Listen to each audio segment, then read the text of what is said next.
నంద్యాల జిల్లాలో ప్రజాప్రభుత్వానికి 2 ఏళ్లు పూర్తయిన సందర్భంగా తెలుగుదేశం పార్టీ ఆధ్వర్యంలో ఘనంగా వేడుకలు నిర్వహించారు. నంద్యాల మండలం చాపిరేవుల సమీపంలో ఎస్ఆర్ ఫంక్షన్ హాల్లో జరిగిన జిల్లా స్థాయి సమావేశంలో మంత్రులు, ఎమ్మెల్యేలు, పార్టీ నాయకులు పాల్గొని ఎన్టీఆర్ విగ్రహానికి నివాళులర్పించారు. అనంతరం కేక్ కట్ చేసి సంబరాలు నిర్వహించారు. ఈ సందర్భంగా కూటమి ప్రభుత్వం 2 ఏళ్లలో చేపట్టిన అభివృద్ధి, సంక్షేమ కార్యక్రమాలను ప్రజల్లోకి తీసుకెళ్లాలని నాయకులు పిలుపునిచ్చారు. రాష్ట్ర అభివృద్ధి, పరిశ్రమల ఏర్పాటు, పోలవరం పూర్తి, రాయలసీమ సాగునీటి ప్రాజెక్టులపై ప్రభుత్వం ప్రత్యేక దృష్టి సారించిందని మంత్రి పుయ్యావుల కేశవ్ పేర్కొన్నారు. కార్యక్రమంలో పలువురు మంత్రులు, ఎమ్మెల్యేలు, మాజీ ప్రజాప్రతినిధులు, టీడీపీ నాయకులు, కార్యకర్తలు పాల్గొన్నారు.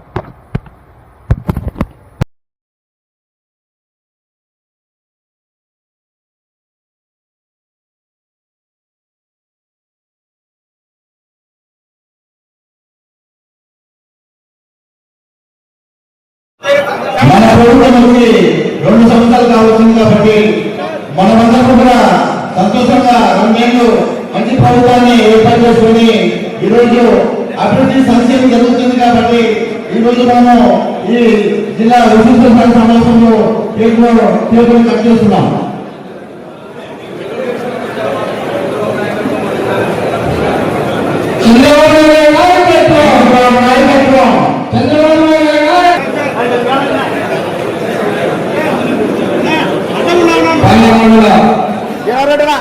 తెలుగుదేశం పార్టీ ఇన్ఛార్జ్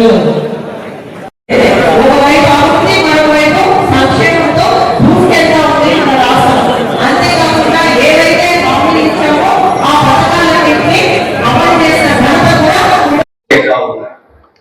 ఆ స్థానిక ఎన్నికల్లో మనం చెప్పినటువంటి సంక్షేమ పథకాలన్నింటినీ కూడా అభివృద్ధి, సంక్షేమం వీటన్నిటిని కూడా ప్రతి కార్యకర్త ఇంటికి తీసుకుపోయి ఇవ్వవలసిన బాధ్యత మనకు ఉంది.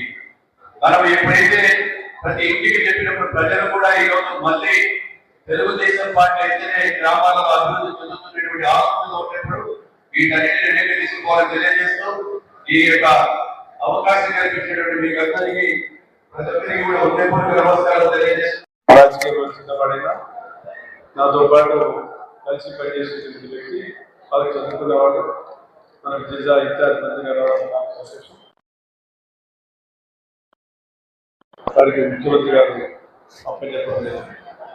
మరి అటువంటి కేశవ్ గారు కార్యక్రమంలో చాలా విషయాలు చెప్పాడు.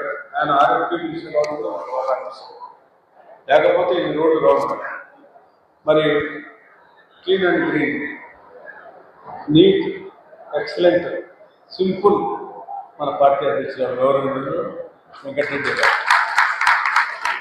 అలా ఈ విషయాలు తెలియజేస్తున్నారు. గౌరవ ముఖ్యమంత్రి గారు అడగండి. మరి అనుభవం చాలా మంది సార్ మాజీ మంత్రులు.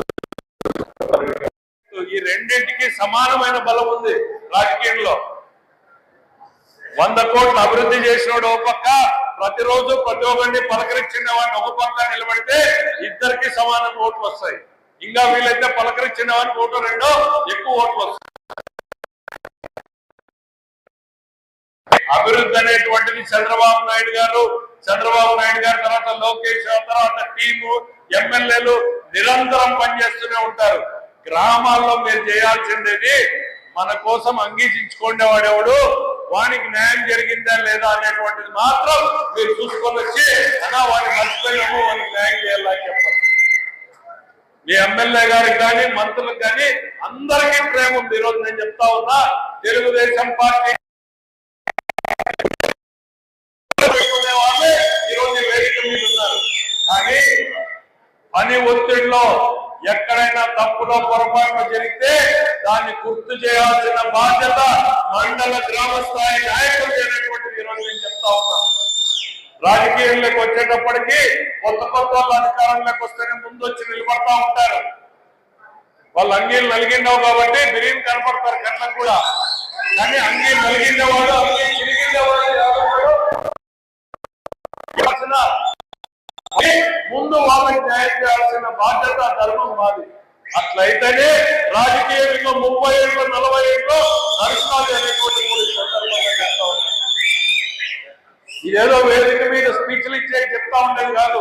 ఈ ఉండే వాళ్ళు రాత్రి జనార్దన్ రెడ్డి ఇంట్లో కూర్చుంటే 1 గంట 2 గంటల సేపు కూర్చుంటే ఏడున్నాం 2 ఏళ్లలో ఇంక 3 ఏళ్లలో మనం యాడికి పోవాలా, ఎట్లా కష్టపడాలా, తెలుగుదేశం పార్టీ నాయకులకి కార్యకర్తలకి ఏ రకమైనగా మనం అందుబాటులోకి పోవాలా అనేటువంటిది ఆలోచన చేస్తున్నాము అంటే నిరంతరం ఒక కుటుంబం లాగానే చూసుకుంటున్నాం.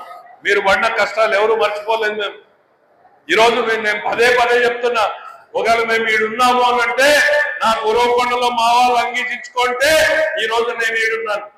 జనార్దన్ రెడ్డి గారు ఈడున్నారంటే మర్డర్ కేసు పెట్టి ఆయన లోపలికి పంపించి భార్య ఊర్లో ప్రచారానికి తిరిగకపోతే ఆమె మీద దాడి చేస్తే కాపాడుకోలేదు తెలుగుదేశం పార్టీ కార్యకర్తలు.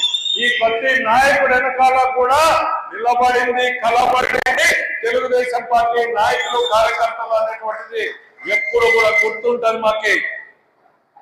నేను ఎక్కడా కూడా లోకేష్ బాబు ఎప్పుడు చెప్తా ఉంటాడు, ఈ తెలుగుదేశం పార్టీలో అన్ని బ్రహ్మాండంగా ఉన్నాయి, ఒకటే ఒక జబ్బు ఉంది.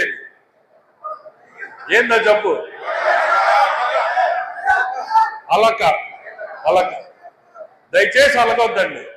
ఇంట్లో పెళ్ళాము అలిగి బయట మీరు అలిగితే దాటిపోతాను.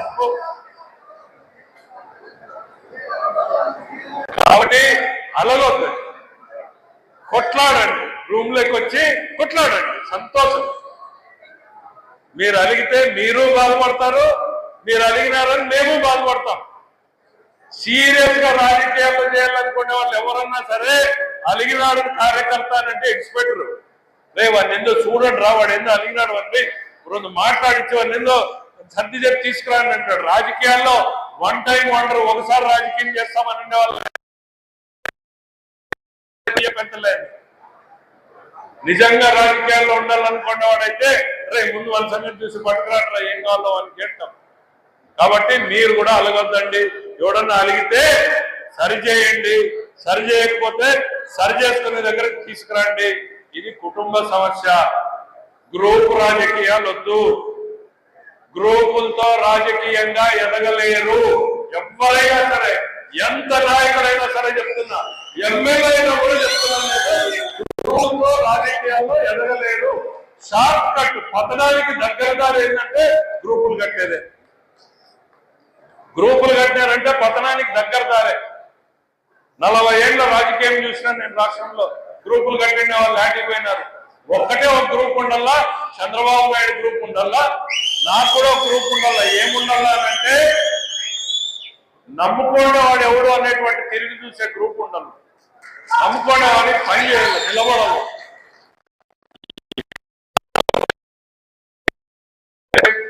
ఒక నియోజకవర్గంలో అందరికీ ఒకటేసారి చేయాలంటే కాదు.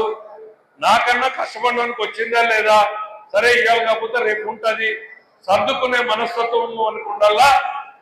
మనం ఒకరినొకరు కాలు పట్టుకొని ఇంకేది మాత్రం ఉండకూడదు.